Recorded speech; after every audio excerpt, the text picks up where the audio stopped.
All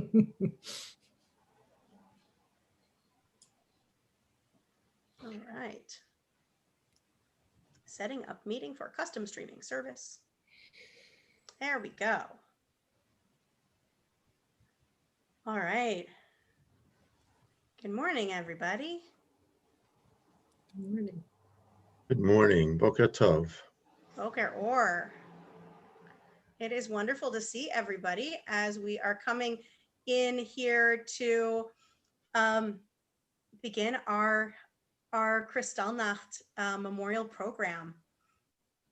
Shavua Tov to everyone who is here joining us on Zoom and everyone who's here joining us on YouTube Live. If you can take a second and find the chat, whether you're on YouTube and it's on the right-hand side of the page, or whether you're on Zoom and it's one of the options at the bottom, and just take a second and introduce yourself. Share your first name, where you're joining us from, and also, if you could, share your age, and if not your specific chronological age, maybe if you're like over 21, share what decade your age is found in, so that we can paint a really beautiful picture of everyone who is here joining us on this morning. And so I want to welcome you all to Or Chadash as we mark this anniversary of Kristallnacht, the night of broken glass, a night when across the country of Germany, especially focusing in the large cities, police and those in power stood by and in some cases participated in a planned act of destruction and violence against the Jewish community.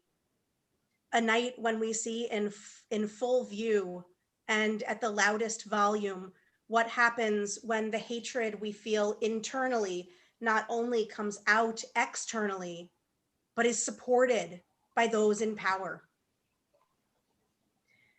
And it's really important for us in our time, as folks who are not living in Germany, who many of us were not even alive at that moment,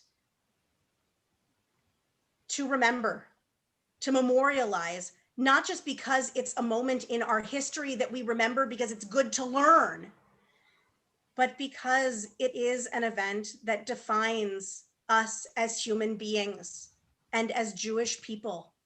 Because what happened to us can happen to anyone. Because what happened to us does happen to anyone. And not just in the 1930s, in the 1940s and 50s and 60s and 70s and 80s and 90s and the 2000s, the 2010s, and yes, in the 2020s and forward.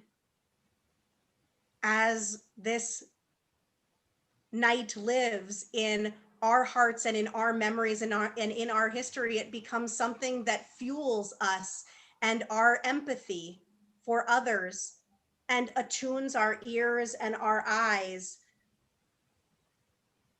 to those signs where hate and violence are bubbling up against others. And it calls us to stand up, to speak out, to not be a bystander, but to be an upstander. To not merely stand on the sides and say, what can I do? I'm just one person. But to turn and say, I'm with you. I see you. How can we stand together? And so this morning we are thrilled to be welcoming here at Or Chadash, Ronnie Breslow, who survived the Holocaust and herself was a witness to Kristallnacht as a child not much older than some of the folks entering into the chat, their ages this morning. And she'll share her stories and her memory through her eyes as a child about how this night marked her, carried her forward, and still moves her to share her story. And then she'll share more of her family's story of escape and bravery as they fled as refugees during the Shoah, during the Holocaust, one step of which was on a ship that many of you have heard of, the ship St. Louis. And I'm thrilled to welcome Ronnie and to thank HAMAC, the Holocaust Advocacy and Education Speakers Organization here in Elkins Park, and to have Jeff Quinn with us, who toward the end of the program will speak a little bit more about what HAMAC does.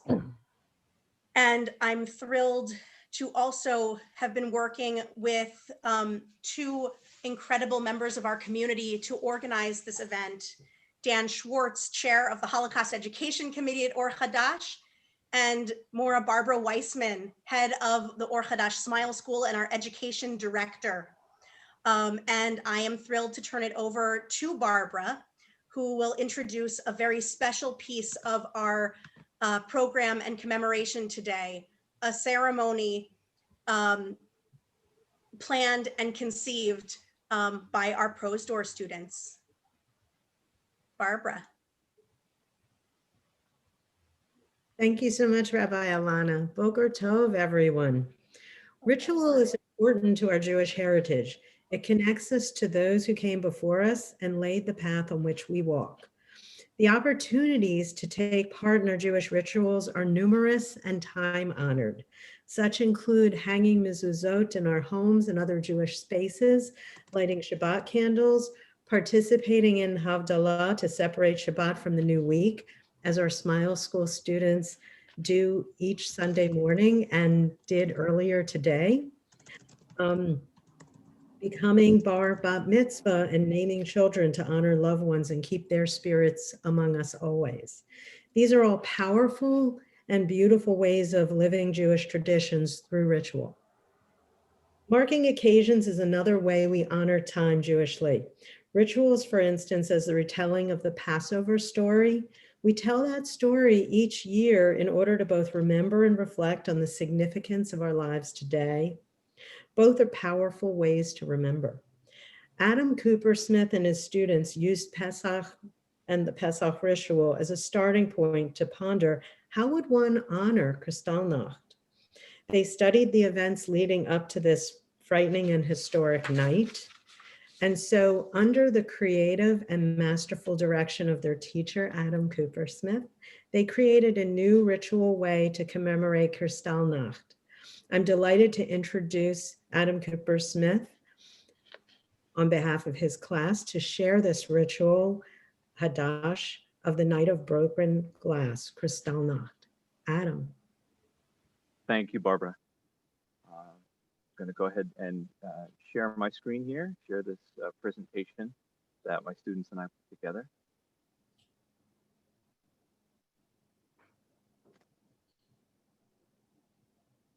All right, hopefully that's coming through well. Thank you, everybody, for coming to our Kristallnacht commemoration. In a moment, we are going to hear from a very special firsthand account of the events of the days surrounding the Night of Broken Glass. As it is increasingly important that we never forget what happened, the Or Hadash teens and I want to provide you with a means to do so. Our remembrance of Kristallnacht is not unlike our traditions surrounding the Passover Seder. The focus of that holiday is to remember the events, pass it down l'dor v'dor from generation to generation. To help us do so, we use a plate of symbolic items to help us navigate through the story, ensuring that we don't leave anything out. Our class has created a Kristallnacht plate filled with symbols and shattered into fragments so that year to year, generation to generation, we can retell the story of this part of the Holocaust.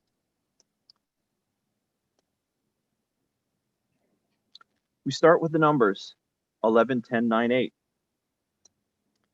The events of Kristallnacht took place November 9th through 10th, 1938.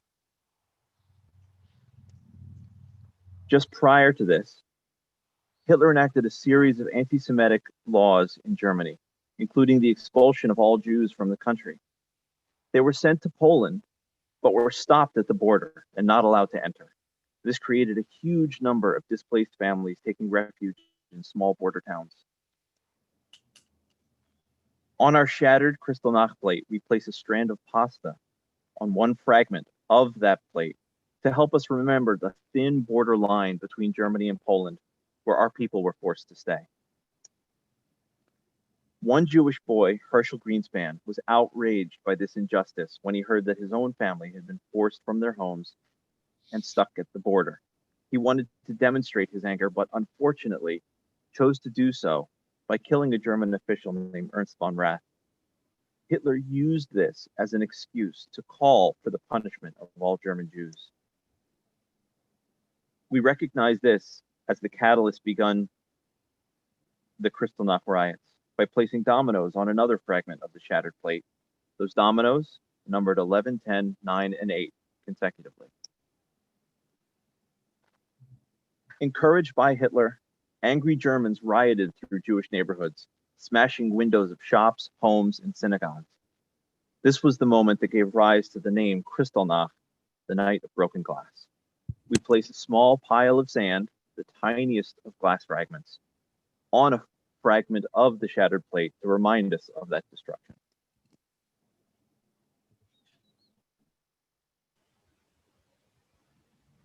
The rioters set fire to those homes, businesses, and synagogues. Horrifyingly, German firefighters were told not to extinguish any of the flames until it happened to endanger property of non-Jewish citizens. The small cup of water on another shattered fragment of our plate contains matches, slightly moistened at the ends by a small amount of water.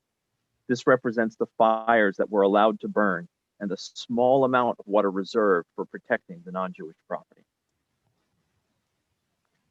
During our retelling of Kristallnacht, we remember that approximately 100 Jews were killed as a direct result of the riots. It's fitting to use a yahrzeit candle, the traditional Jewish symbol of honoring the dead, to remember those lives lost. Synagogues were targeted directly. The buildings and all of their sacred contents were destroyed in massive fires. We place a torn Star of David on our shattered plate to mourn for the loss of those synagogues, the Torahs inside, and a way of life they embodied. Besides the shattered glass and the burning of buildings, Jewish homes and businesses were looted during the riots. Many things of personal, traditional, and yes, financial value were stolen in the chaos. We represent the loss of all that prosperity by placing empty gelt wrappers on a shard of the Kristallnacht plate. Jewish cemeteries get vandalized during times of anti-Semitic unrest, and Kristallnacht was no exception. Gravestones were destroyed, which we represent by a broken pebble. In the Jewish tradition, we place a stone on the gravestones of our relatives when we visit their burial sites to keep their memory alive. Let this pebble also serve that purpose. In the days following the riots, Jews who were blamed for the destruction were subjected to acts of public humiliation. Among other things, they were made to scrub the streets with buckets of soap and water, while Nazi soldiers and German citizens watched. The bar of soap on its own shattered plate fragment helps us remember this. Let it also help us wash away that hatred and let our religious pride shine through. Believe it or not, the Jews were told that they should be the ones to pay for all the destruction to their own community. To remember this each year, we call on every person who gathers to hear this story to bring one coin to the service. We reduce our own wealth as we once had to do to pay for the damages we were blamed for. Later, we might donate the funds collected for a good cause. From this tragedy, let's make it an opportunity for Tikkun Olam, healing the world. Soon after the riots, 30,000 Jews were sent to Nazi concentration camps. Let these 3 pencils on the plate represent the stripes on the concentration camp uniforms. 1 stripe for each, representing 10,000 Jewish souls. After such treatment, parents were desperate to save their children. During what became known as the Kindertransport, many heartbroken parents, with no other option, placed their children alone on ships bound for foreign countries in hopes to see them again one day. The grapes and the stems they are ripped from lay on the shattered plate to symbolize this separation. Left in this condition, the undernourished grapes will wither and the stems are left lifeless. Don't let our commemoration here today be the only time you recall these events. Tell them every year. Thank you.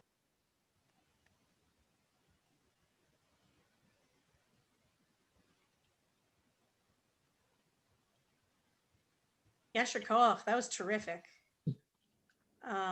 Thank you so much to all of our teens who were co-creators in that fabulous project. I hand it back to Maura Barbara. Adam, thank you to you, Sherry Learn, and the Prostor class for creating that beautiful ritual Hadash. It was creative, moving, and frankly, just brilliant. Thank you. At Or Hadash, we begin Holocaust education to our students on the earlier side. Teaching Jewish values about acceptance and honoring all people lay the groundwork for deeper study as Holocaust curriculum spirals upward. Our rationale for inviting our fourth graders to join us this morning is because we want our children and teens to hear as many of these stories as possible, firsthand from our survivors such as Ronnie Breslow. As in stories such as Purim and Pesach, it's a mitzvah both to tell the story and to listen to it. This perpetuates the lessons and drives home our fervent promise to make sure that these atrocities never happen again. This is more important than ever in this turbulent time in which we live today with anti-Semitism on the rise in our own country. We hope to see a downward trend in this as we work towards a brighter, more inclusive future in the days to come. Thankfully, Ronnie survived to tell her story, and Ronnie herself was a young child during the Shoah. Her self-proclaimed specialty, if you will, is to share her story with children. We are grateful to be the recipient of her gift in that today. Ronnie and her family were on the St. Louis that was turned around without being received onto safer shores. Again, a story that we are sad to see repeating itself today, but again, we have new hope for a reversal of this horrific practice. We are grateful to Haymack and Jeffrey Quinn for their partnership in bringing Ronnie to the Or Hadash community this morning. One of the bright spots of our current Zoom culture is that we are able to have people with us from all around the world. Welcome to our friends and family from California, Paris, Israel, and wherever you join us from today. Thank you for connecting with us and joining to hear Ronnie's testimony. Thank you to Ronnie Breslow for her courage in sharing her testimony over and over. Thank you to Haymack for helping us to make this happen. We are fortunate for your partnership. One of our enduring understandings in our religious, I'm going to turn this over again to Ronnie for her story. Thank you. Thank you, Ronnie. Okay, first picture.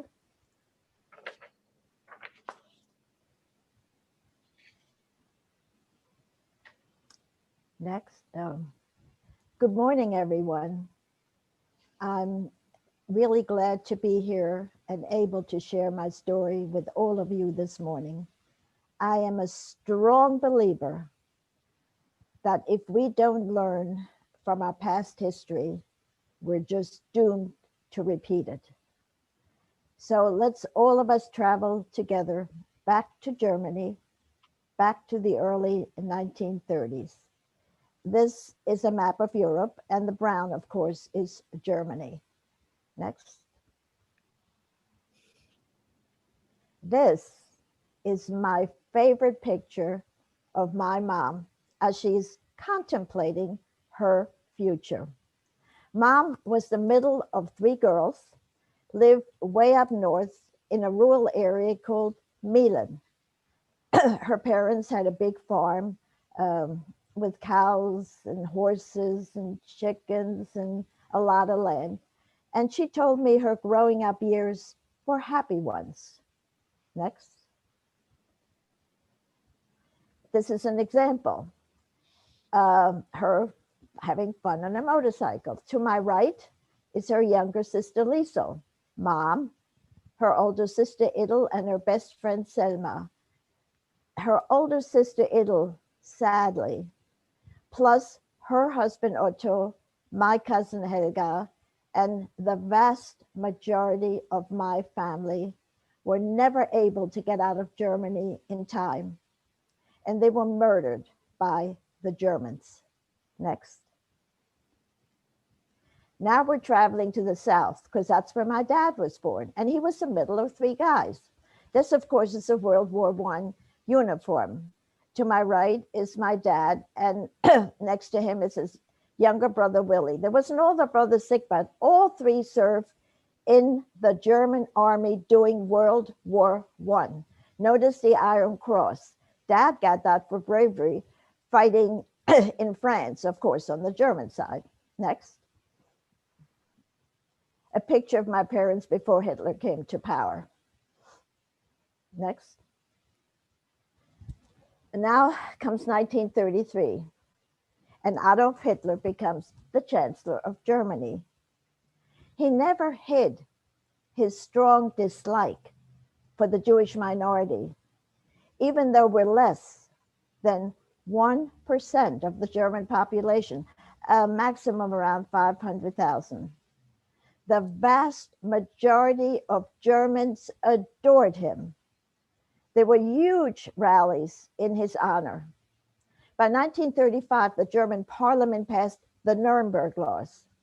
Their total purpose was to separate us, the small Jewish community, from the rest of the German people. And I'm only going to touch on a few that affected my life.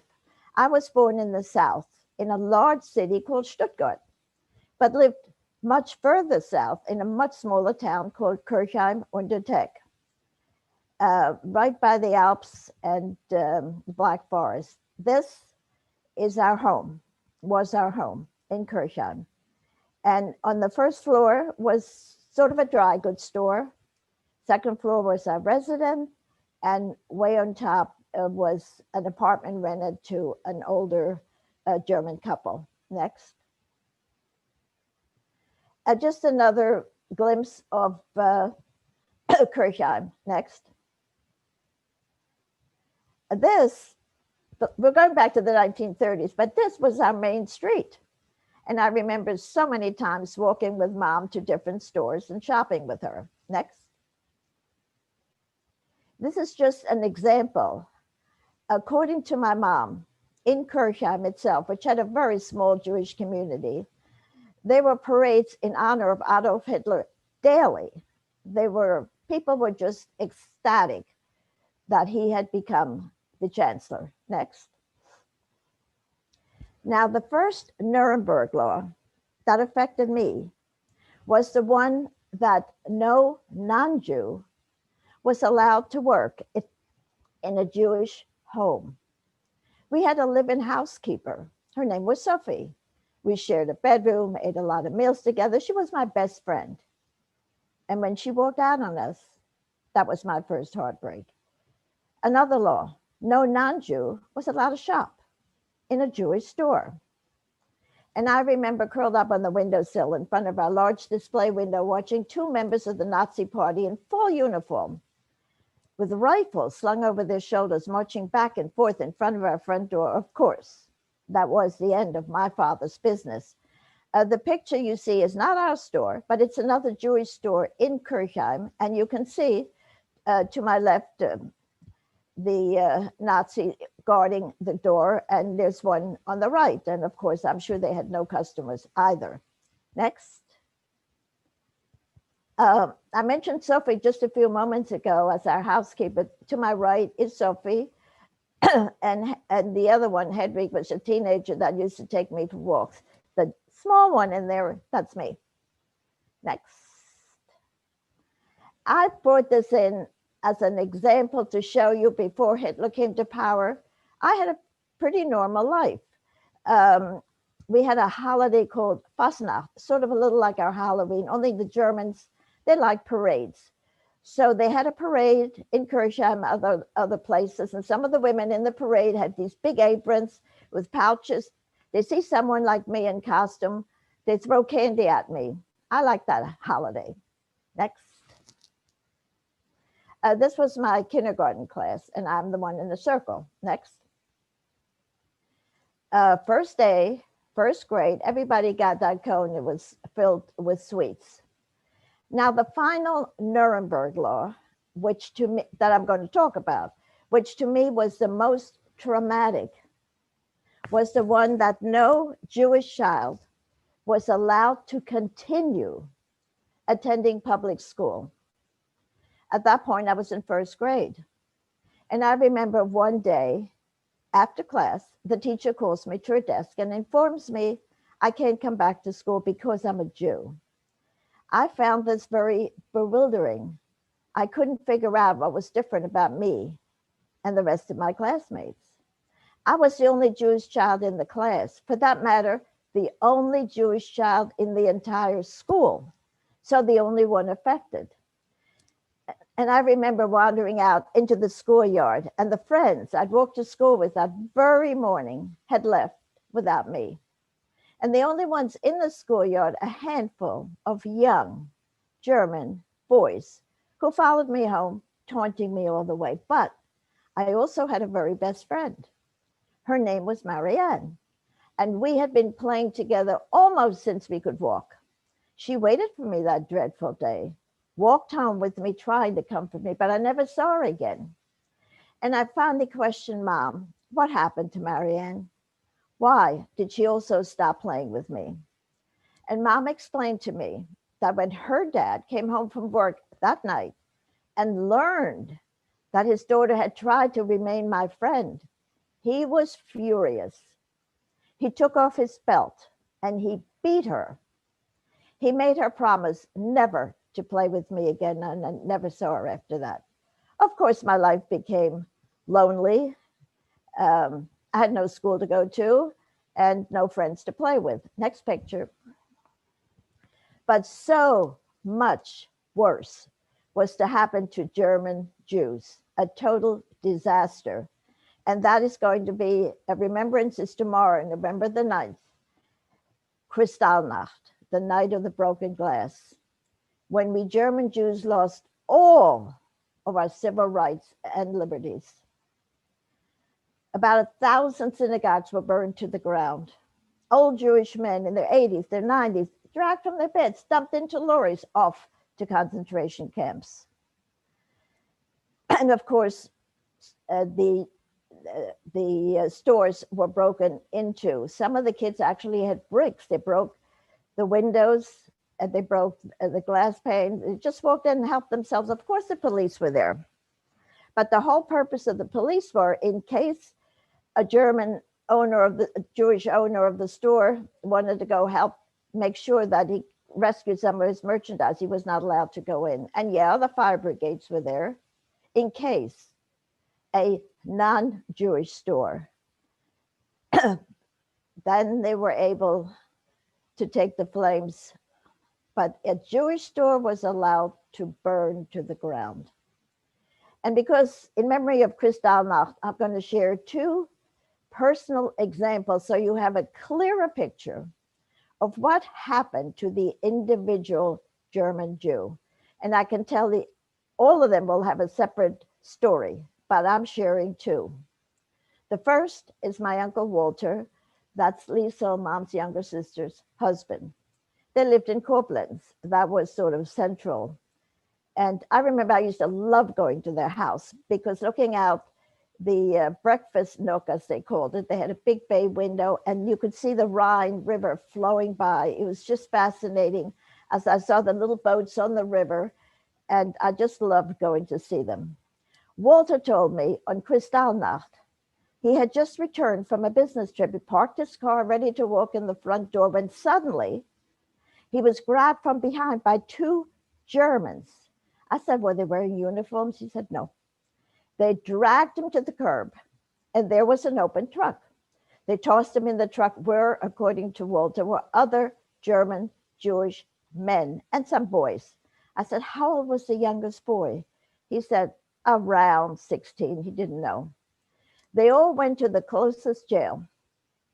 And according to Walter, they just threw them into the cells like sardines. There was standing room only, he said. A bucket on one side, not even room to sit. No food, no water throughout the night. The next morning, they put them on trains. Their final destination was the Buchenwald concentration camp. Walter would never discuss Buchenwald with me, but Liesel said he had so many nightmares, and she shared one story that I want to share with you. He lived in a barrack, sort of, and he had a cot near a small window. And if he looked out that window, he could see this big tree. And each morning, as he looked out, there was a Jew hanging from the tree. He said the German guards laughingly called it the Jew hanging tree. And one day, when his eyes went toward the tree, he found his dearest friend that he had gone to school with from kindergarten all the way through. His very best friend was hanging from that tree. Now, Liesel, his wife, told me that she knew he was sent to a camp, but she didn't know where. And every day she told me she went into SS headquarters and asked where was her husband. And they laughed at her and they ridiculed her. But she said she went back every day. And one day, one of the SS officers took her aside and said, Buchenwald. And then she knew that's where her husband was. Now, in 1939, if you had family outside of Germany, many of the men were allowed to leave. As soon as she found out that he was in Buchenwald, he had a big family in Luxembourg. She contacted them, and as briefly as they could, they sent the proper papers, and he was let go. But it took almost a year. Now, the last day he was there, he did talk to me about that, and I want to share that with all of you too. He didn't know he was going to be let go until they tossed him his street clothes and told him to get dressed. Then a guard went with him. They drove in a car all the way to a bridge.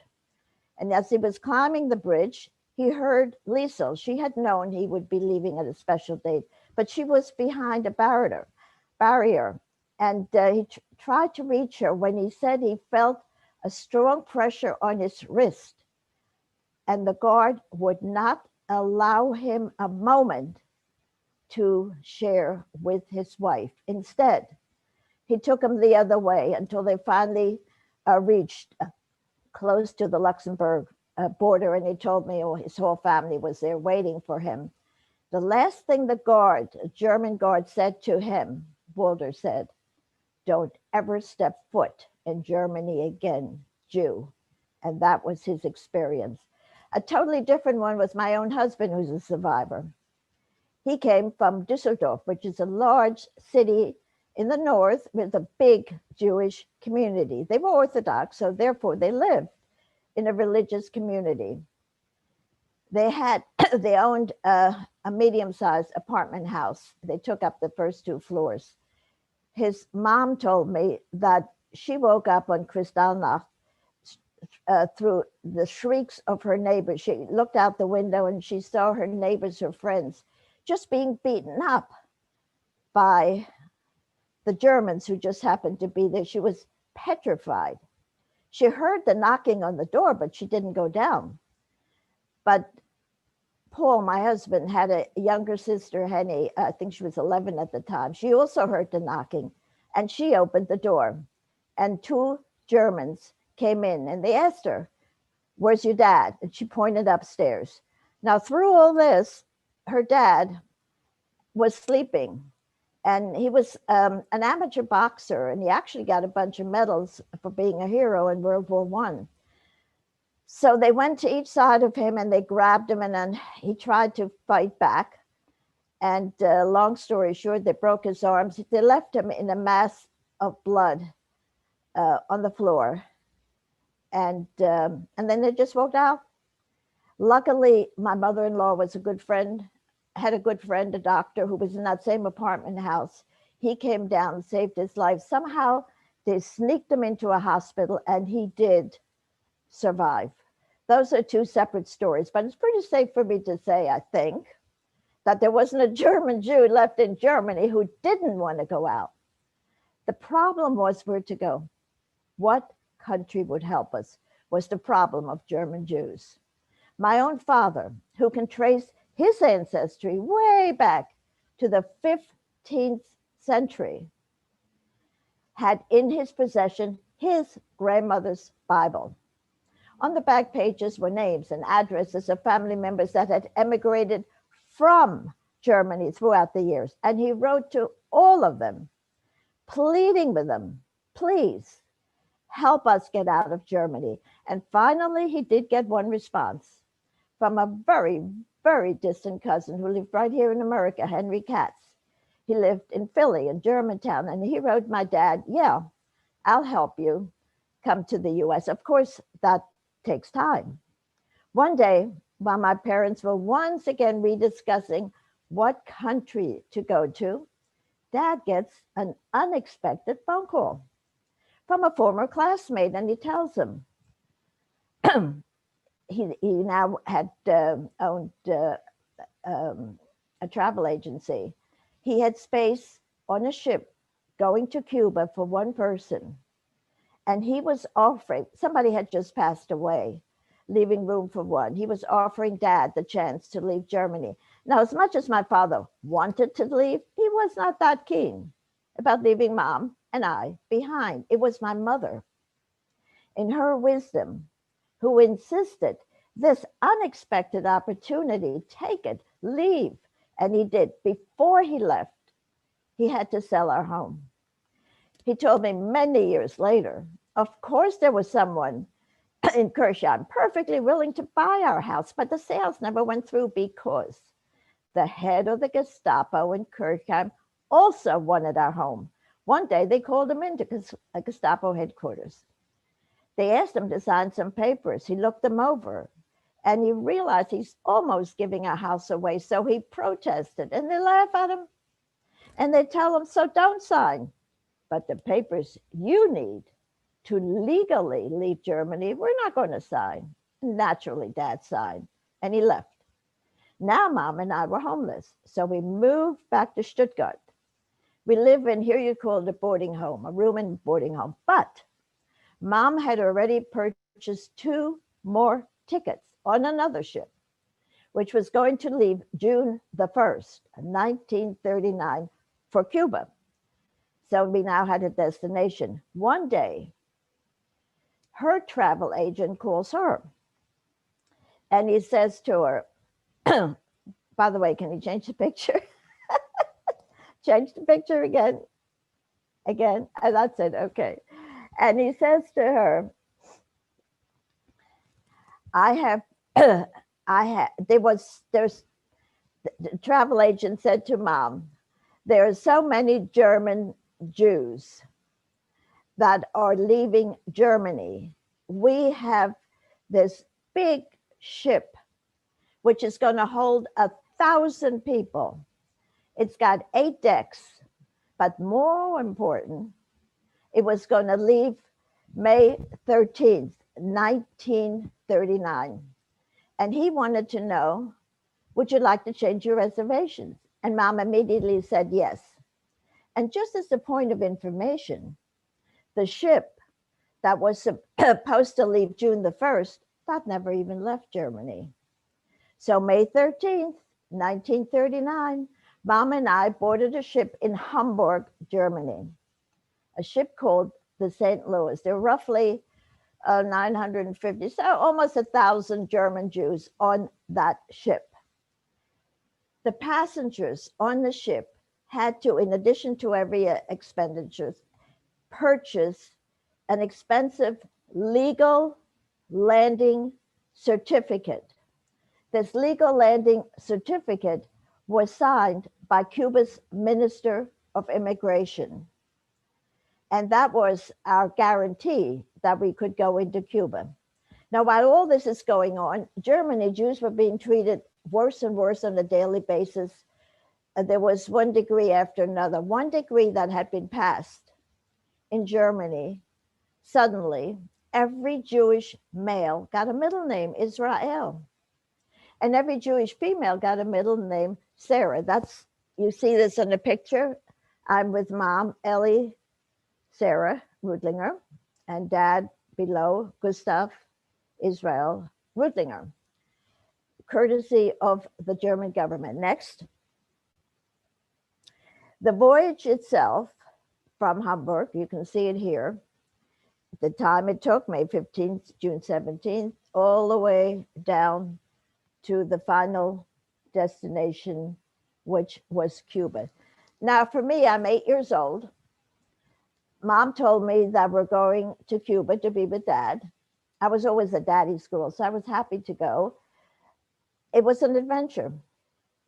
There were 8 decks to explore. There was a huge toy room. In the toy room were books and games and different kinds of toys, even a ping pong table. There were 2 swimming pools, one for non-swimmers, and that was me. So there was nothing not to like. A few days next, this is Mom and I on one of the decks. Next. A few days before the ship arrived in Cuba, the captain gave a ball for the passengers. And I remember sitting on the cot arguing with Mom because I wanted to go to the ball. I didn't really know what a ball was. I assumed it was some kind of a party. And she's trying to explain to me that this is for adults, insisting I put on pajamas and go to bed. But when she left, I got dressed again. And I remember following a wide corridor. I could hear the music already. To the end of the corridor when I saw steep steps, very wide steps. And I saw the orchestra. They're playing Strauss waltzes, which was very popular in the 1930s. And it looked to me like the adults were having fun. In retrospect, I understand much clearer as an adult that, and the only word I can come with is it was hell for German Jews still stuck in Germany. So here were these adults. In a few days, they'd be free. They're all on their way to Cuba.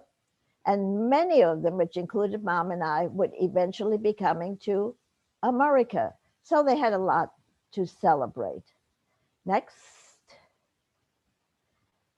Our day of arrival in Cuba, I'll always remember. I was very excited because I was going to see my dad. The ship arrived very early, somewhere around 5 a.m. Mom and I had an early breakfast in the ship's dining room when the loudspeaker beckoned us on deck. And as I looked overboard, I saw my dad. He was standing up in this tiny little rowboat, which was just bopping back and forth with the waves. And he had a big smile on his face, and I'm sure I had one too. It was my last happy moment on the ship, the St. Louis. That is our ship, the St. Louis, the big one, of course. Then each day I would say to Mom, so when are we getting off the ship? And her answer was always the same, tomorrow. Now to give you the background so you understand what I'm talking about. What had happened, even though we had purchased everybody had purchased illegal landing certificates, the Cuban government would not allow us to get off the ship. We were stuck in Cuban waters. This turned into a worldwide story. But what is rarely mentioned, and I find it important, following the St. Louis were 2, I think maybe 3 other ships. On those ships were German Jews. They had purchased the same legal landing certificates we had. And so we're now talking about thousands of Jews. And I always wondered what happened to them when I learned that the captains of the other ships, when they saw that we're stuck in Cuban waters, they turned theirs around. They headed back to Germany. And it took me a long time to learn what happened to these Jews after they returned to Germany. When I finally learned that they couldn't get into Germany because the German government said, you lost your citizenship. They were immediately taken to concentration camps, which would have been our fate, except you kids know that every good story has a hero. My hero was the German captain, Gustav Schröder. The German captain, Gustav Schröder, was actually the shortest captain in the German Navy. He was somewhere around 5'4". He was a young man. He had a young wife, 2 little girls in Germany. He was now getting cablegram after cablegram after cablegram from the German government to bring us back. Instead, Gustav Schröder, by the way, my mother told me that he met with the adults and he told them, regardless of the consequence, this ship will never go back to Germany.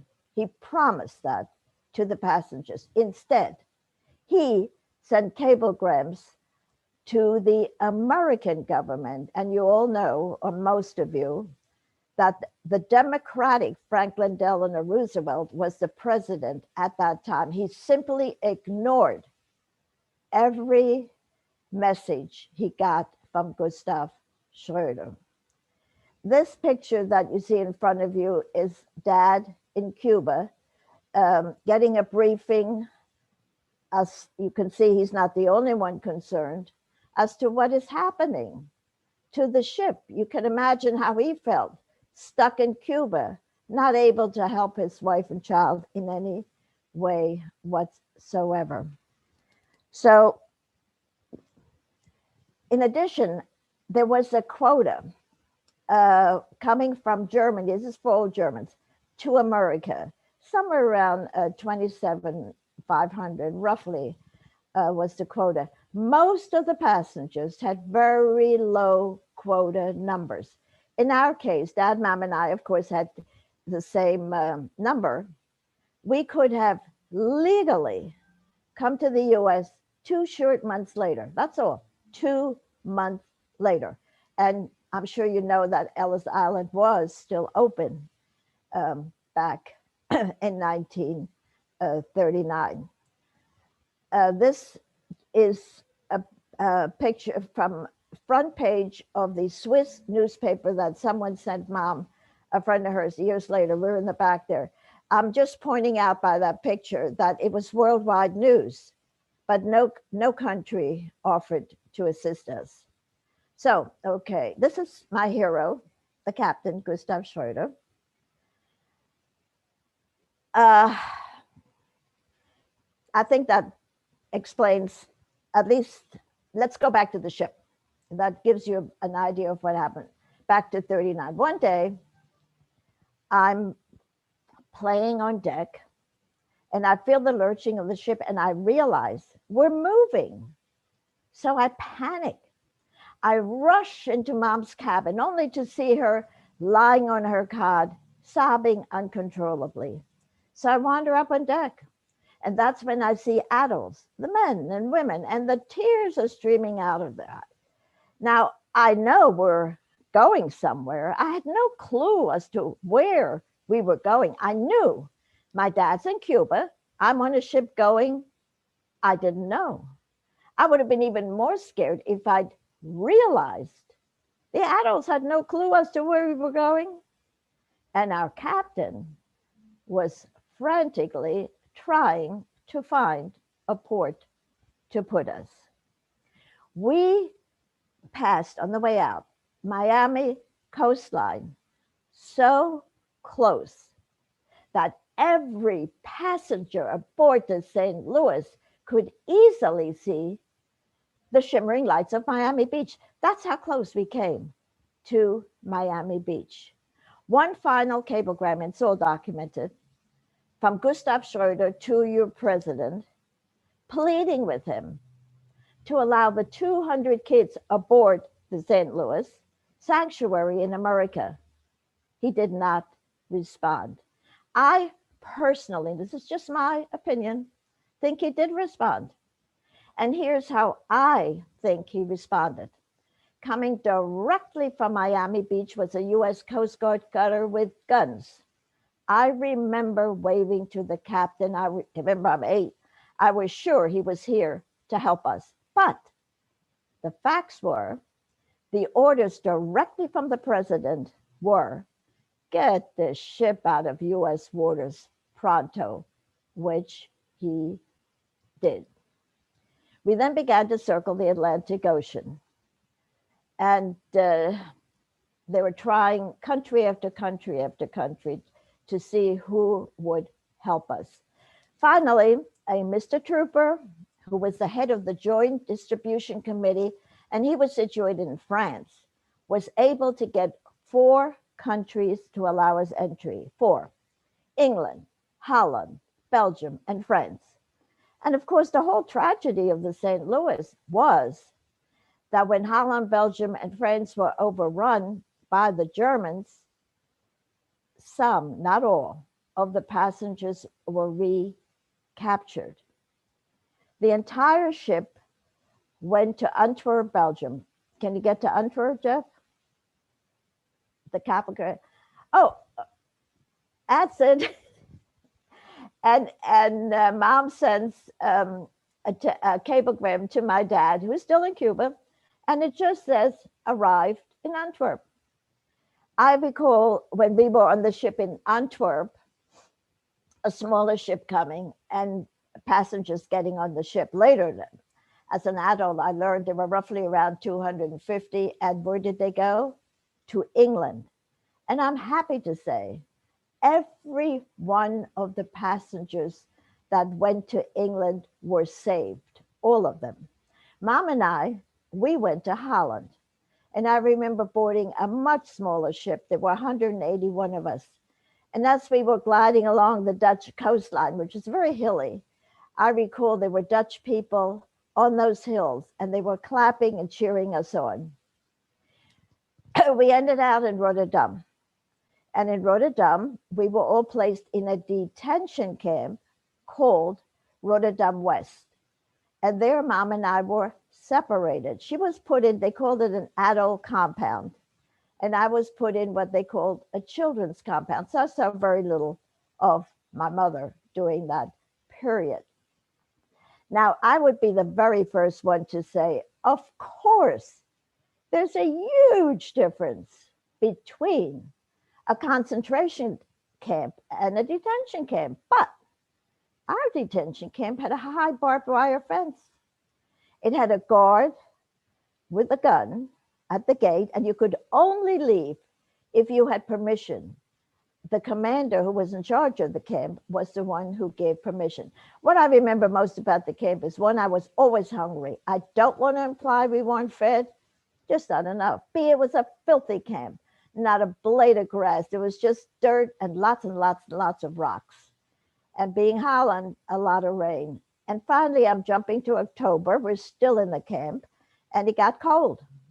We were right by the Atlantic Ocean. I could have walked. There was that open space directly into the Atlantic Ocean.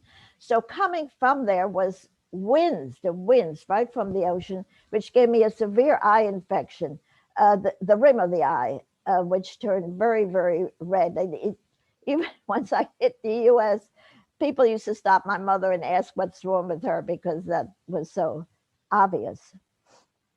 So in the meantime, the next cablegram, Dad came.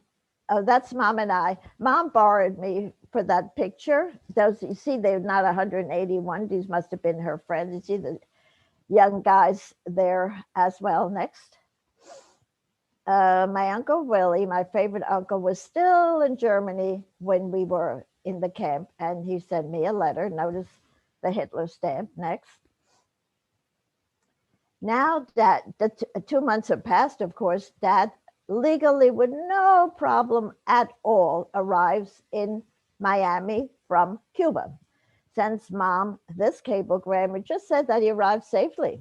He's rushing to Washington. We were ready to leave. Legally, we could have come to America. And what always breaks my heart to this very day is that all 181 of us could have come, because Holland only accepted those with very low quota numbers. And if there had been an organization, a group, anybody in America, every one of the other passengers could have been safe. What separated us was that my dad was in America.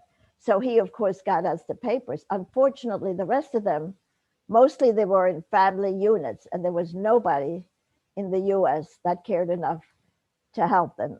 So now mom gets, oh, then he also adds, which I think is cute, that he's looking for an apartment in Philly. So he was really pretty sure that he could get us out of there. Next. Oh, okay. Can you go back, please? I'm not quite at the random yet. Can you go back? Thank you. Anyhow, mom now gets the proper papers. She goes to the commander and he gives her the permission to see the American consulate in Rotterdam. Now, my mom was truly apolitical, but as I questioned her about this many years later, I still recall her saying the biggest anti-Semite she ever ran across in her entire life was the American consulate in Rotterdam. And here is what he told her. He said, there's no more ships leaving Holland. Here's what he recommended her to do. After the war, now, there's no war at this point, but the adults seemed to know that the Germans would be eventually coming into Rotterdam. Now he's talking about that war, which hadn't occurred yet. We should stay until that's over. Then we should join my dad in America. Luckily for us, the commander, the person in charge of the camp, was a captain in the Dutch Navy. Mom went to see him and he told her, it's true, there's no more ships leaving Holland, but they are leaving Antwerp, Belgium. Why don't you go to Antwerp, Belgium? And he was able to get us passage on a ship. We did travel to Antwerp, Belgium. And there we had a wonderful surprise. Mom's younger sister, you saw on the motorcycle, and Walter, who had been in Buchenwald, they had also come to Antwerp, Belgium, to take the same ship we were taken to come to America. It was a coincidence. Neither sister knew what the other one was doing. It was a wonderful coincidence. We traveled together. For me, there was a little treat in there because my aunt and uncle and my cousin, who was about 2 at that point, were first class and we were third class. And I remember every morning going up some steep steps all the way to first class and having my meals with my aunt and uncle. Nobody ever said a word to me. And so I was able to stay with them. In the meantime, I'm getting kind of surly because now she's telling me we're going to America. And I knew my parents loved me. I knew that. But I was in the unfortunate position of also recognizing that there's situations beyond the control of your parents. So I truly didn't believe mom, but I was wise enough not to verbalize it. So I just listened to everything she said and paid no attention. It wasn't until we finally reached New York Harbor. I'm going down the gangplank. I see my dad rushing towards me. He picks me up and he twirls me around. And then I'm happy. And then I take a second look because people in New York Harbor, they all seem to be rushing somewhere. In Europe, everybody moves at such a leisurely pace. So I said to him, what's going on? And where are all these people going? And he just laughs and he says, this is America. And I realize how lucky I am to be in this wonderful country where we have our freedom. But with all the chaos going on, I caution each and every one of you that we better remain exceedingly vigilant so that this precious gift called freedom remains with us always. Freedom is not free. God bless America. Do I have any more pictures? I don't know. This is me on the Vendome. That was the ship. And we arrived November the 10th. The Green Card, you're familiar with the book that we wrote. Okay, and that's the Vendome, the ship that we came to America on. That's another story. That's my husband and I. You're really showing all the pictures. That's the end, Jeff. Okay. Thank you so much, Ronnie. That was just an amazing journey that you just took all of us on. Thank you.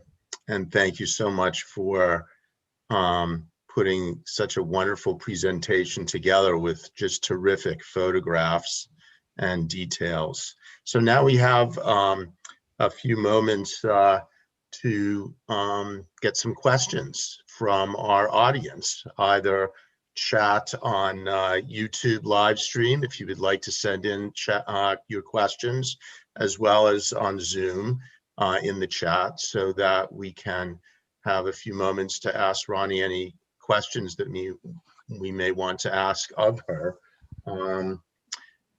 So I wonder. And I want to share to Yes. anyone who's with us on Zoom.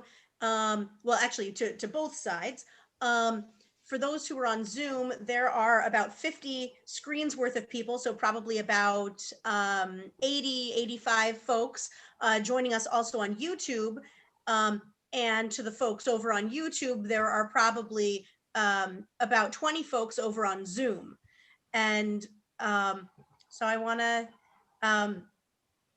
say that we've got a nice number of people and gratitudes right now scrolling down the chat in YouTube. So I'll make sure that I copy and paste all of that so that Ronnie can see it after our presentation. We have a question coming from one of our students who's curious about the German language a little bit, and he wants to know if you can read the postcard that your uncle sent to you when you were in the refugee camp in German, and tell us what it means in English, from one of our 6th graders. That's an unusual question. I do not speak German. I haven't spoken German since I came to America. I purposely didn't want to speak German, but of course I understood every word. My parents spoke German a great deal. So at this point I sort of forgot it. It was a lovely card. He went illegally with the other brother to Willie. This is the one whose card, to Shanghai, and eventually many years later they came to the US. The 2 brothers, it was interesting to me, had the opportunity to come to the US. Dad met them in New York Harbor and offered them. By that time we had already a home and a little bit of, I'm not saying, just at least we had enough food to live on. But the older brother felt that every Jew should go to Palestine right before it became the state of Israel. And I'd like to remind everybody that if Israel had been around, this would never have happened. Every Jew could have been saved. So the story of the establishment of the state of Israel is exceedingly important to me that we have it today, because my own father also wanted to go to Israel, but the English government would not allow us entry into Palestine at the time. Thanks. Emily asks, how old were you when you finally reached America? 9.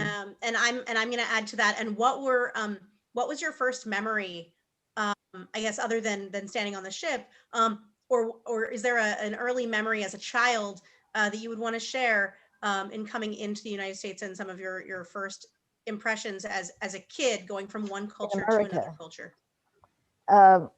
This question the kids ask me a lot, and I always surprise them by telling them that the worst experiences in my life were right here in the good old USA. Very shortly after we came, I was placed. This Uncle Henry, who was lovely, married to a Quaker lady, and she was a kindergarten teacher in the Mifflin School. Now I'm coming to this country with this red eye thing. I have only German clothes. I'm very skinny and small. I don't. The most important thing is I don't know one word of English. She is a kindergarten teacher in the Mifflin School, and felt the best thing, she called me the refugee kid, for this refugee kid is to go to school. Because of my age, I was put into third grade. The entire year, I handed in an empty paper. I had no clue as what they were talking about. So I handed in, but I was promoted to fourth grade. And same thing happened. Luckily for me, my dad moved to Beltonville in fifth grade. And I was put in another school. And the teacher there in fifth grade was the first one to take an interest in me as a person. And what I had to do in fifth grade was stay after school with her to do my homework, because it didn't take me long to get used to getting away with doing nothing. That was okay with me. I mean, I didn't think ahead. So it was a Clara Barton school. And once I had to stay after school and make up everything, I dawned on me that it's not the way I wanted to spend my life either. So I did begin to study and started working. I credit her with that. But what I mostly credit her with, she did to me something beautiful. Right across the street from the school was a library. I had no clue that these things were around. She took her time and took me to the library. And that's when I learned you could take a book out, you don't have to pay anything, and you could return it. And that's how I learned English. I spent my summer in the library next to a German English dictionary. I read a book and I don't understand the word. So I look it up so I can follow the story. So that's how I finally learned English. So I really credit her with helping me grow up right here in America. That's a beautiful story. Gosh, thank you Yeah. so much. We have a few more questions coming in. Lucy Raisman asks, I wonder if you've kept in touch with other children from the St. Louis, and also if you happen to know Liesl Loeb, who's since passed, who came to Philadelphia with her experiences and was also interviewed locally about her experiences. Of course, I knew Liesl. She did pass away, yes. But not on the ship, no. I mean, I met her in America. Cool. Thank you. We have Did another you stay, question. Sorry, go Ronnie, I ahead. think the question was also, did you stay in touch with any other children from the St. No, I don't even recall any other children playing with them. You have to remember that I really was totally turned off in Germany when I had originally a group of friends that I'd played with until I was in first grade. I went to school with them. After school, we played together. These same kids played, but I was excluded. So I was totally by myself. And so I still felt that exclusion as I was in the ship. So I spent most of the time by myself. Yeah. Thank you. We have another question on YouTube about learning English. Did your parents speak any English already, or did they have to learn the new language upon arriving in the United Yeah. States? And what was that like for them Terrible. in a way that it might have been different from you? Had very strong accents. Their English was very poor, very poor. But of course, they did. My dad, who never wanted to work for anyone, wanted to be self-employed, sold Electrolux. They were vacuum cleaners, Yeah. heavy vacuum cleaners. I don't know how he did it, but of course today you couldn't do what he did then. You went from door to door. Today nobody would open the door for you, but those were the years. And he went from door to door selling. And believe it or not, there were people that purchased Electrolux from him, and he worked until he had enough money to open a small business, because that's what he understood, because that's what he did in Germany. But with his poor English, I was always amazed that people purchased from, but they did, luckily. Thanks. Jim Goodman writes on YouTube, or that the parallels with recent U.S. policy towards immigrants feel frightening.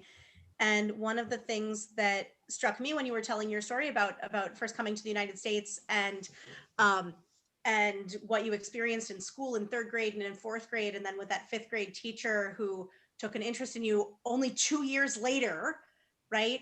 And then your experience in discovering the libraries and all of that, the parallels to the number of refugees that are settled here in the United States, and God willing, will start being settled here in the United States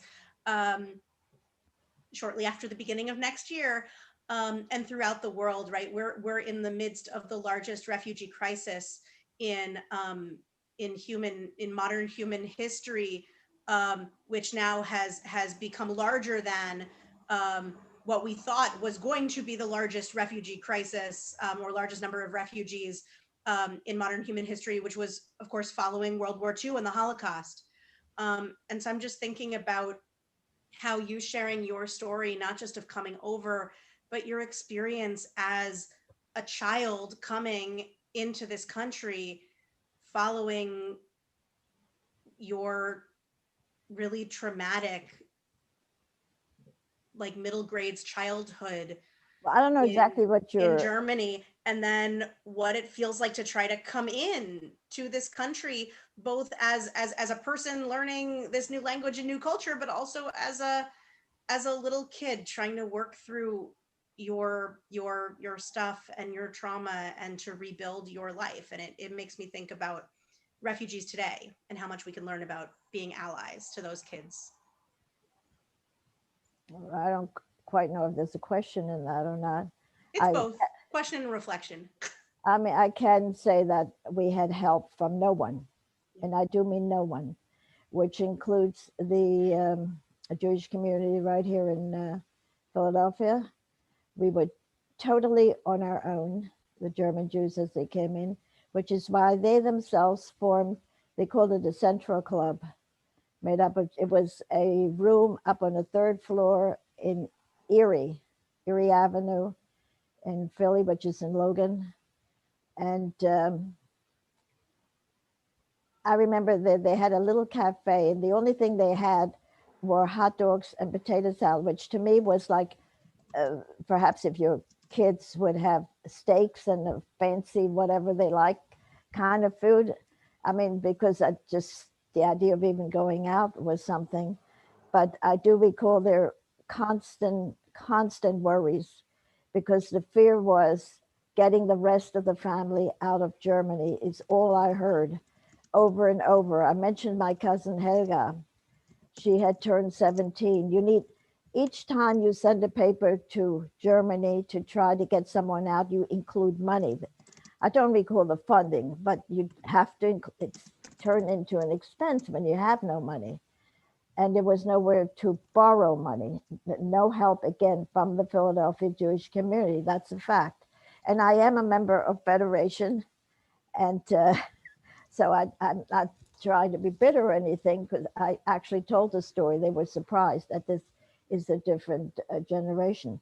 So what they did, what I saw them do, was take the little bit of money they had, the German Jews in Philly, put it together and give some of it to those that had particular people that they wanted to get from Europe, whether it was Eastern Europe or Germany. And so they could send the proper papers in.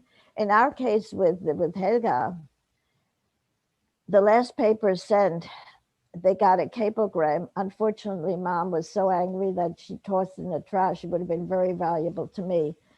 That now Helga was a member of the German state, and she was doing important work.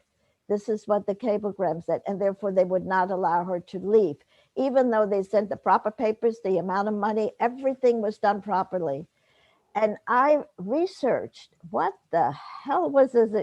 work that Helga was doing that she couldn't get out of Germany. And I finally learned she did work in the German Red Cross. And what she did was fold bandages. That was her big job.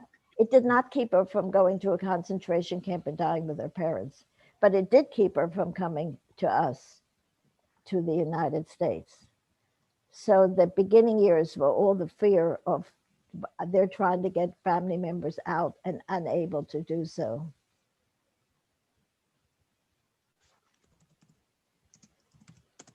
Does that answer your question? Yeah. Okay. Looks like one more question, Rabbi Okay. Ilana, Yeah, from from David. Anna. It's actually from Anna. Okay. I mistyped. Go ahead. Did you want, I have one from David. When did you first start to make friends again in the United States? And actually, I mistyped. That one is from Anna. Oh, I'm sorry. Yeah. Okay. Oh, that's an interesting question. I think when we were in Felton, well, Clara Barton School, I made a few friends at that point. Oh, wait a minute. My very first friends, I have to think back, were really German Jewish kids. I said we had the Central Club. There was a youth group, and you mentioned Elisa Lerb. She was a little above me. There was an older group where there was guys and girls. That was not my group. My group was just younger, and those were my first good friends. And I still have, unfortunately, except for when the others really passed away. But those were the people that could understand my dilemma. They were all in a similar situation. All of them were trying to get family members out. All of them had lost family members. All of them were poor. We had so much in common. And what we used to do was just go in the park because that was free. And we would walk together. And that's how we met on Sundays. We didn't have the money for a movie or anything else, but we could walk in Fairmount Park. So those were really my first friends. Awesome. And I was really glad to have them. It's always nice to share. Yes. Thank you so much, Ronnie, again, for your amazing story and your openness in sharing what you have today with all of us. We want a couple of things to share also in line with what you were saying about Palestine and the importance of Palestine, you know, for the Jewish people to try to go to Palestine. My grandfather was the director of the Tel Aviv Museum of Art in January 6, 1939. He, in Tel Aviv, Palestine, wrote an article that came out in Haaretz newspaper, Kristallnacht Reflections, that I want to share with you and with everyone now. And Rabbi, if you have the photos that I had sent you to share as well of my grandfather, Karl Schwartz. The flames that went up in the sky a few weeks ago in all the towns in Germany was a horror that was done to Jewish people. This attack was in addition to the ongoing persecution of the Jews. About 500 synagogues were destroyed so far. This crime, the single most horrible in the history of the world, is for future generations to know the cultural value of the buildings destroyed by the people in power and the hatred that caused them to lose their minds. Religious artifacts were destroyed and the buildings were burned with torches, and they didn't leave until the peaceful houses of prayer were turned to rubble.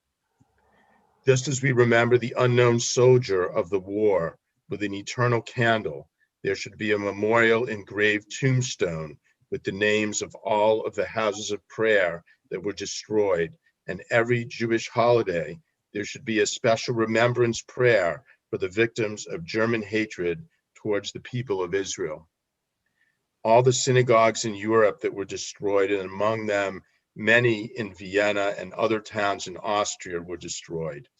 The destruction of the synagogues and the mountain of rubble testify to the shame and disgrace of a culture and a whole nation.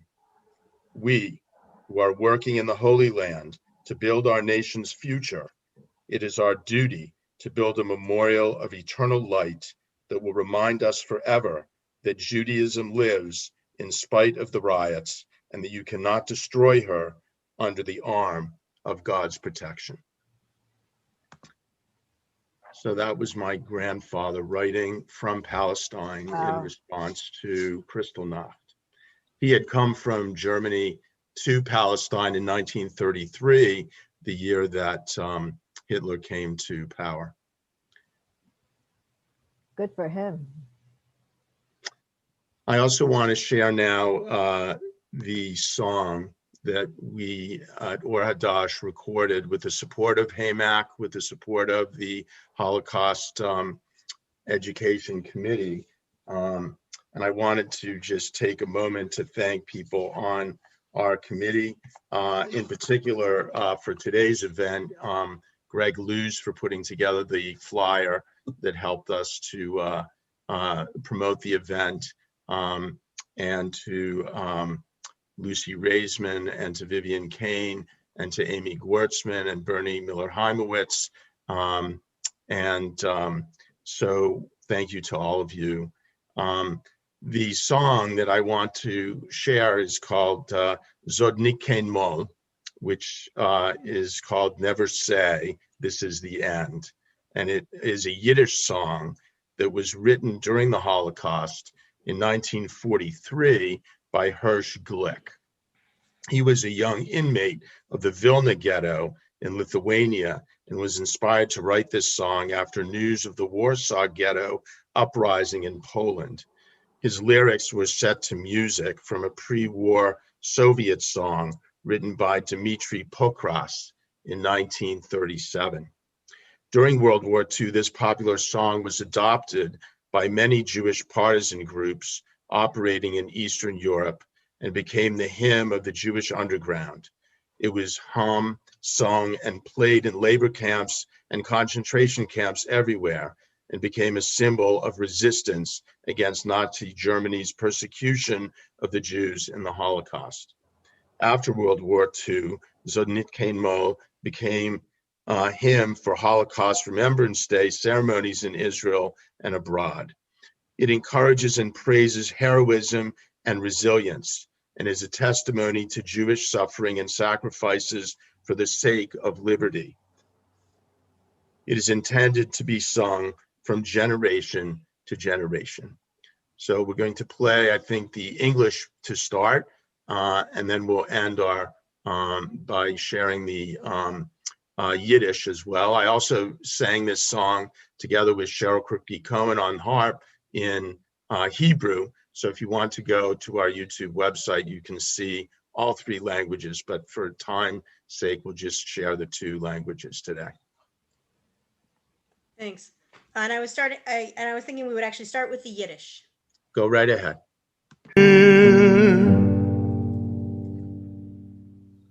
So nit kein Mol auf dem letzten Weg. Go right ahead. Den Wein verstehen beleuchtet. Kommen wird noch unser ausgewählt Geschau. Es wird abholt und unser Trott mehr seinen Tod.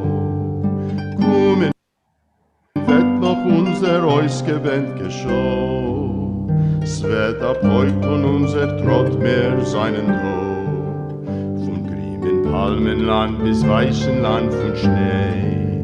Wir kommen und mit unser Pein, mit unser Weg. Und wo gefallen ist a Spitz von unser Blut, spotzen wird aus und Gewure unser Mut.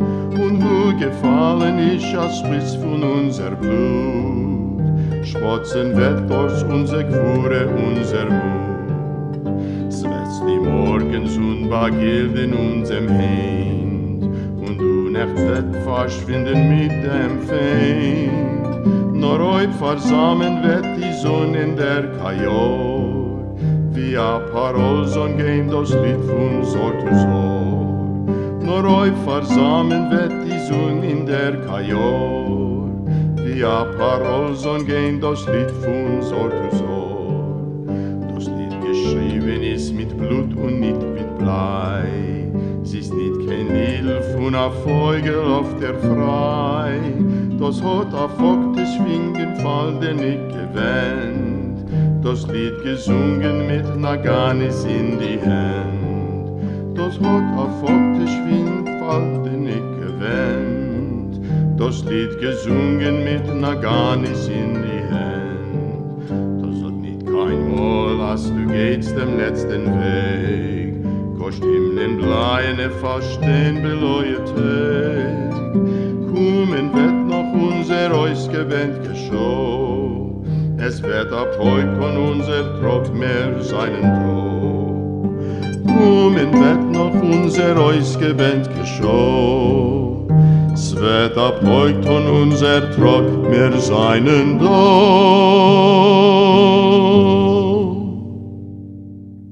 Never say that there is only death for you. Though leaden skies may be concealing days of blue, because the hour we have hungered for is near. Beneath our tread the earth shall tremble, we are here. Because the hour we have hungered for is near. Beneath our tread the earth shall tremble, we are here.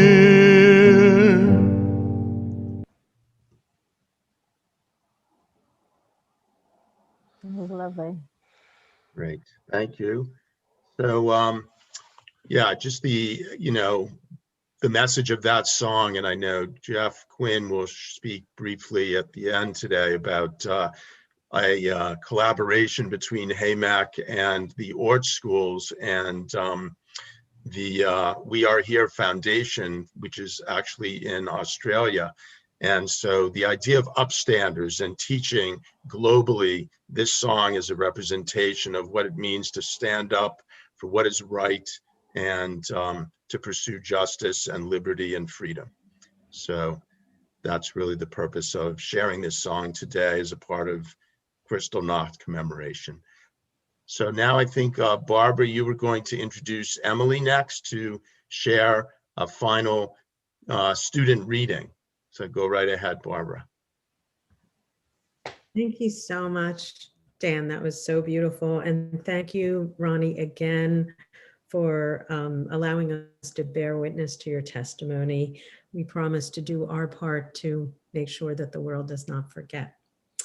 So recently this summer, under the leadership of one of our Or Hadash congregants, Eliza Belzer, our Minyan Hadash decided to create their own version of A Prayer for Our Country, which is found in our Siddur called Hanishama.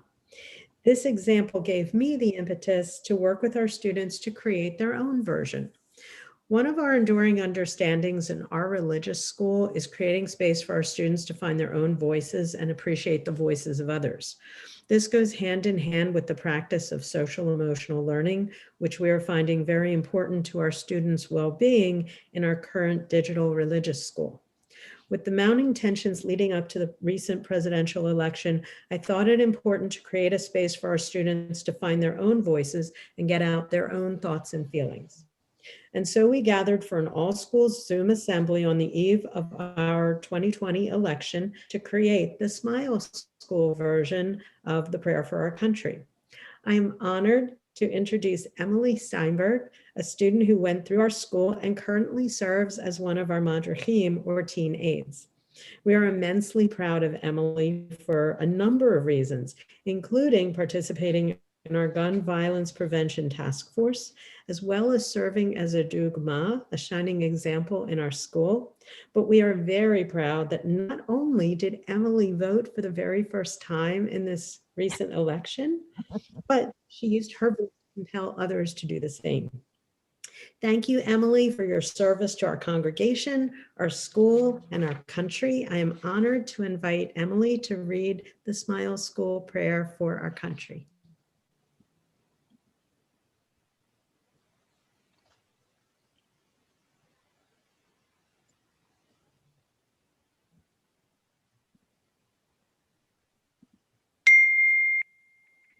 Hold on, we may have lost Emily for a second. Hi. So sorry about that. I've been having some technical issues. And there she is. Sorry. Fine. Oh, she's disappeared again. Emily, do we have you? No. So I believe it was last. Yes. Can you hear me? Yes, we Yeah. can. Oh, Can you hear me? now we can. Yeah, we can hear you. Okay.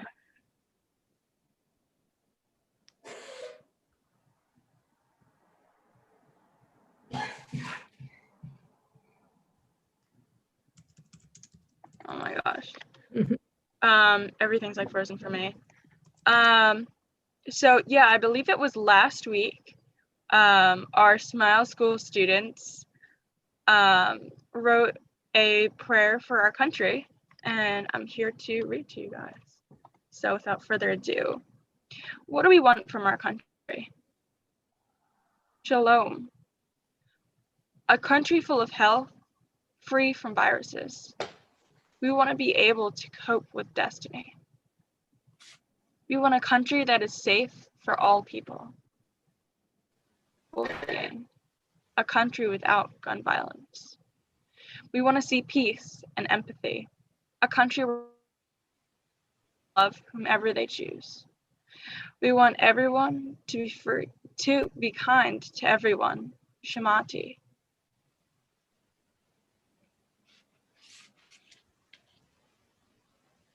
We want equality for all. We want leaders that inspire us. Black lives matter, and that families should be able to stay together. We believe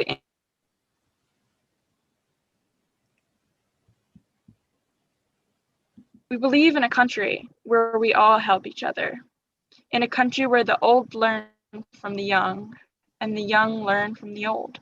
Shamati. Shalom, where there is equal opportunities for all. A country where we share what we have with those who have less. Where everyone has a home and a place that makes them feel safe. Shamati. Shalom, a country with clean air and water, and also a sustainable Shamati. Shalom, we are thankful for science, people who create gifts. Mm.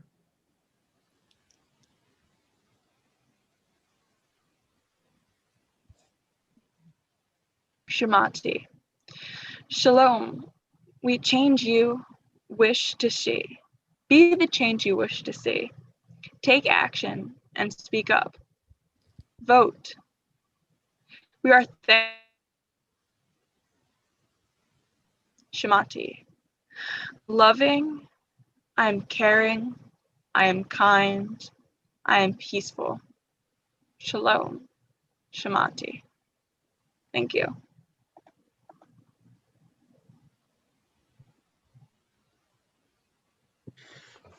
Thank you so much, Emily. That was both, I think, well, thank you to all of the children in our Smile School and our families. What an incredible piece to create, both for use in our school and in our entire community, and also to put out there into the world for others to use. And Emily, thank you so much for sharing it, especially in light of this really cool mitzvah that you got to do for the first time this year of voting in our national election and organizing folks in your school to do the same. It's because of your generation and all of the incredible action and organizing of folks who may not be seeing one another face to face, but are making sure that it's not about seeing each other and being in the same place, but putting our voices to the same work that makes a difference in building our community and ensuring that our world is the world that we want to be living in. And so yasher koach, and thank you. And I want to say yasher koach and thank you to everyone who worked so hard to put this morning's program together, and to Ronnie for sharing her story, and to raising up her voice throughout all of these generations to make sure that the world that she lives in is the world that she wants to be living in, and that we all want to be living in as we move forward, learning each other's stories and living into them.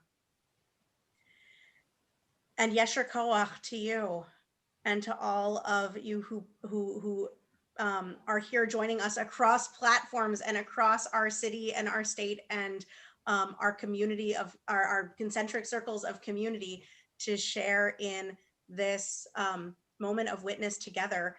And a huge thank you to HAMAC for helping us put this together. I'm going to hand it over to Jeff Quinn over at HAMAC to give us some final reflections and also information on how to continue to be involved. Yes, thank you in all so of much. Thank you again to Ronnie. Amazing experience. I've actually worked with Ronnie quite a few times over my years here at HAMAC, the Holocaust Awareness Museum and Education Center. We work with speakers like Ronnie who have been going out to schools to share their testimonies to make sure that this very important history is never forgotten. And it's been tough with the virus this year, but we've been coming into classrooms virtually as we're coming to everybody today virtually. And this work that the survivors are doing is so important. And we have a couple of public upcoming events that we want to plug. But, the most important thing is that I am actually just going to pull up our website. If you ever are interested in having a survivor speak to your school, to your local community, please feel free to visit us at HAMEC, HAMEC.org.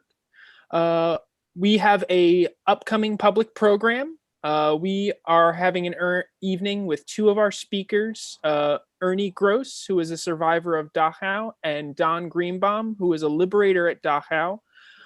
It is in commemoration of Kristallnacht, and also to bring a little bit of attention, we're trying to make individuals more informed that the switch in the academic community for Holocaust and genocide studies is actually leaning towards Pogromnacht, which is the official term used by the German government now. And this is an idea because the Germans used Kristallnacht, and that phrase of the night of broken glass is very celebratory for them. So it's an idea of looking at this was a pogrom, an attack on the Jewish people, and trying to recognize that. But we will be commemorating Veterans Day and Kristallnacht and Pogromnacht on Tuesday, November 10th. From 7 to 8 p.m. over Zoom. It is also going to be looking at the 75th anniversary of the liberation of the concentration camps. And as Dan pointed out earlier, we do have another upcoming event on International Holocaust Remembrance Day, which is January 27th, the anniversary of the liberation of Auschwitz-Birkenau. We will be working with the We Are Here Foundation and the World Ort Schools around the partisan song and the idea of upstanders instead of being bystanders. And we hope that you are all able to join us as well. If you do ever have any questions about, the Holocaust, as well as bringing a survivor to speak to your community, please feel free to reach out to us. You can reach us at hamec.org, HAMEC.org. As well as you can email us directly at info@hamec.org. So thank you all so much for having us today. This is a wonderful program and was a great opportunity to work with such wonderful people. Thanks so much, Jeff. Really appreciate your helping Ronnie to coordinate from HAMEC with the technology, and to you, Rabbi Alana and Barbara and the whole Smile School for participating today. Yes, and thank you all so much for being here today. What a privilege it is to all be together across space, across living rooms, across dens, across states, across classrooms. And just a final word of thanks to Ronnie for sharing your story, your passion, And in fact, your compassion and your lesson of the lessons that you've learned across your entire life, so that we're able to carry forward not only your story, but to make sure that your story does not happen again, to us as Jews, and to all of those who we as carriers of that story witness and intersect with in our lives. Thank you. And thank you all for joining us this morning. Have a wonderful afternoon. Okay.